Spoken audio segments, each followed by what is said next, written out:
السلام علیکم. نن زه تاسو ته د هونډا 125 د مالګارډ طریقه ښیم چې دا به 70 ته څنګه لګوئ.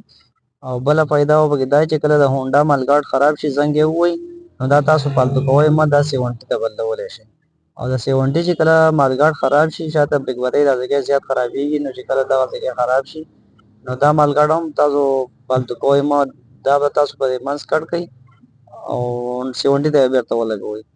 زه تاسو ته پوره طریقه ښیم، مالګارډونه به هم په کار راځي. ویډیو پوره وګورئ نو طریقه به زده کړئ. د هونډا مالګارډ به هم نه فالتو کېږي او 70 مالګارډ به هم نه فالتو کېږي. نو تا ته کم کباړ ته غورځوئ نو کباړ نه به واپس راوالئ او خپل موټرسایکل ته یې فټ کړئ.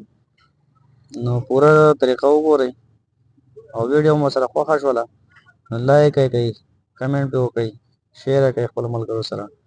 چې کومو کسانو مالګارډونه خراب شوي کباړ ته یې غورځوي نو چې ګزار یې نه کړي او خپل موټرسایکل ته یې واپس فټ کړي. هغې زموږ سره مکمل دا طریقه وګورئ. دې کې به سوري وکړئ، دا کوم سوري چې موږ کټ کړه دې کې به نوي سوري وکړئ، به دغه نه افغاني.